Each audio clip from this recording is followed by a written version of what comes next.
What are the abilities that allow you to do the things as you do? Remember, we've got this platform here. We got our work, leisure, self-care, right? What are the things that actually hold up this? So now, the next thing for your awesome drawing here is to come down and make 4 legs for this platform. Okay?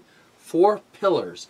And these are the pillars, these are the ability pillars, right?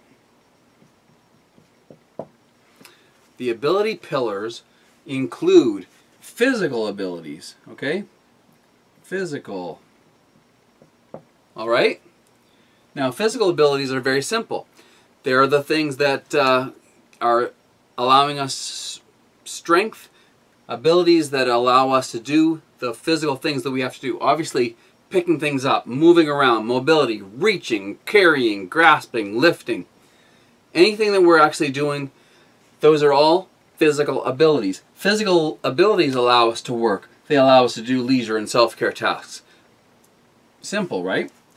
What about mental abilities? Now, mental abilities could be those abilities that allow us to read, to do math, the abilities to problem solve, to sequence a task, to understand what's going on around us. Mental abilities help us to do these things. The next, social abilities. Now, social abilities, again, could, some of these components are mental, right? But social is really our interactions with other people. How do we interact with people? Now, we could be able to read and write and do all those things, but sometimes we might be lacking in our ability to interact with people. How much eye contact is appropriate? Should I look away? Can I read this person, how they're interacting with me? Social skills are best enhanced by doing things. Interacting with people in a work environment can help you enhance those social skills. And the last one here is motivational. Now, motivational abilities, sometimes if we think about these abilities as, well, physical is getting up and going for that run, right? But would you get up and go for that run if you weren't motivated? Of course not. Would you do better on that run if you took a friend? Probably. Would you enhance that journey if you were engaged in it mentally? Now, there are some pills and physical treatments to enhance the physical, obviously. The mental abilities, we believe, when we start to address these in the medical model, we start to think of these as physical abilities. But they aren't. You could be born and never taught those things. Those mental abilities never come. So it's not like you could take a pill and learn how to read. You have to start doing things. You have to start learning things. Now, where does that happen? Now, when we're in school and we're doing the work of school and learning, the play of reading and enjoying literature, the self-care task of reading and exploring, enhancing my ability to understand things. Now, depending on where you come at those and how you define those and the meanings, they might enhance those mental abilities. Now, that might happen anyway. Physical, mental, social, and motivational. Now, what happens when we start to take one of these away? Now, the typical one I take away is the motivational pillar, right? If I start to break that motivational pillar down, what's going to happen? Now, we can still probably function in some way, but we're certainly not going to go for a 10K run, right? We're not going to necessarily be thinking clearly and really focused on our tasks as a mental ability. We're not going to necessarily be creative.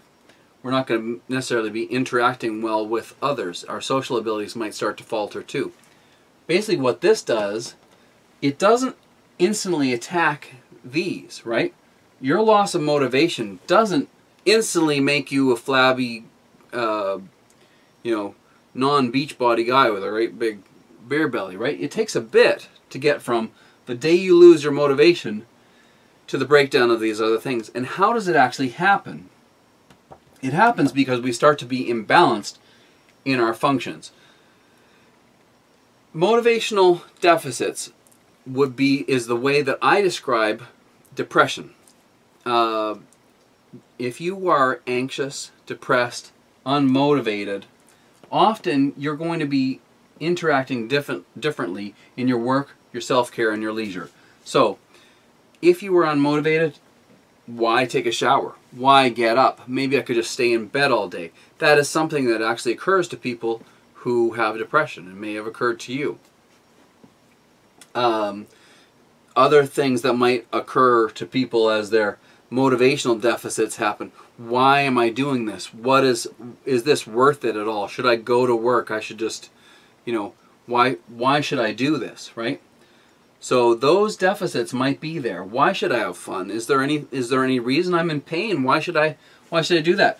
Any of these, of course, could start to impact that. If I have physical disabilities, physical problems that are limiting my ability here, right? Anything could start to unbalance this table, this platform, and start to take the functions out of balance. So, how instead would I work on building up that motivational pillar? So, there is no pill for it, right? You cannot get a pill for your motivation. We'll just put an M here. The best way to enhance that is to balance your functions, okay? So that's the mind-blowing thing about this model and why it's drawn as a kind of a 3D table platform thing here.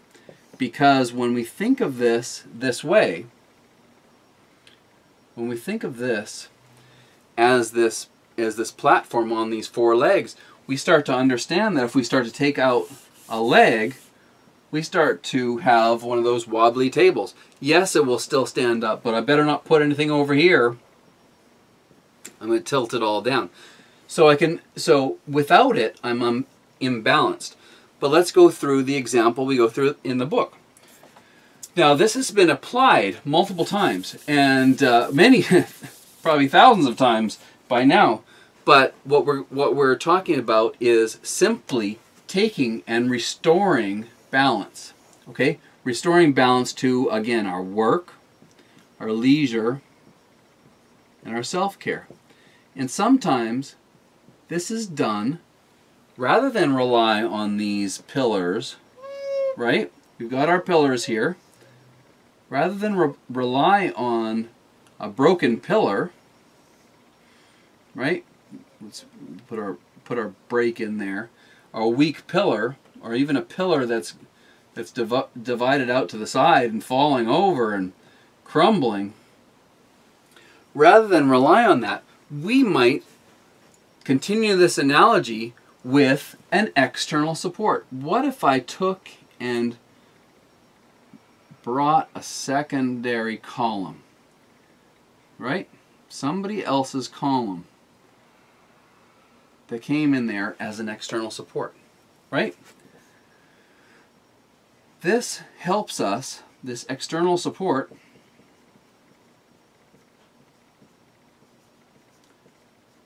helps us to rebalance this. Now that could be just someone, a social support, a friend who says, heck, I need you to get up. I need you to come and go for a walk with me, right? Your brother, sister could do this for you, or a friend, a neighbor, someone that you all want to get together and do this for people. Maybe you go to something that's organized. Maybe you just go to the mall in the morning. There are people using the air conditioning there to move up and down that mall. Meet those people. Enjoy their company. Use that as the opportunity to help balance your self-care, work, and leisure. You can be in there doing a little bit of retail therapy, they say. You know, sometimes people buy something to help them feel better. But it doesn't matter what it is. What you're going to do, if you can get that external support, someone who can help you get up and take on that world. Now, it seems to me that there are a lot of approaches to this. Now, you can take a medication, but typically when we look at those medication ads, we see that person in the end, they're out there walking their dog. yes, that is fine. Walking your dog is a great thing to do, but you don't need to have a dog, right? You can just get out there and walk anyway, right? Obviously, the task is getting out and being in the world. We know this. We know all these things. We know naturally. We just put a name on them. We just said that if you can balance work, leisure, and self-care, it's just going to be that much more efficient and satisfying. If you cannot get yourself out of a physical problem, right? Say you're extremely overweight or even slightly overweight and you needed to get that to happen there. Could we have an external support over here? Yes, we could have another external support, or even a commitment to a group that takes another external support. Use the people in the environment and then start to be those people for other people. Actually, you helping others starts to become a support to them and to you. It starts to help you balance by being more aware of this. That's why you're this gift to the world. Because you are one of those people that has gone out there and started to try to understand this better.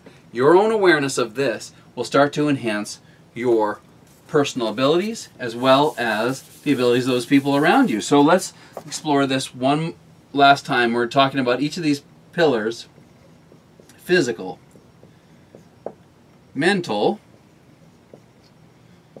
social, and motivational.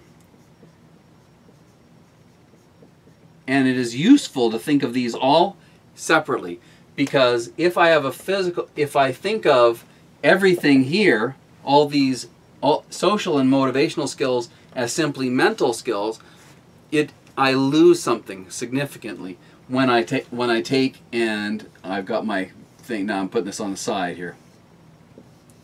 I lose it significantly when I try to rebalance my platform. Now I'm off all the way to the side, but imagine we flip that. Physical, mental, social, and motivational pillars of abilities. These are all the abilities that you do. They could be defined in there. Now at certain times you might ascribe these to different areas, but they are all abilities. And the best way to get those and enhance those abilities is through function. The more you do, the more you can do, right? So if the more you do, the more you can do, it's going to enhance all of those abilities, right? The more you do, write this down, put it on your fridge. This is the key. The more you do, the more you can do. And this has proven true many times. In my youth as an athlete, if I went back and said, how did you do, you did the commute to the swimming, you did the weights, you did the training, then you went off and you actually biked there often. All those things were happening, and somehow I was doing so much. The more you can do, okay? Oh, put that on your fridge. Use that as your little trigger to help you get motivated, to get yourself doing a little bit more and help becoming more of that gift to the world. We're going to talk next about your context. Okay, so let's go on and we'll see you on the other side.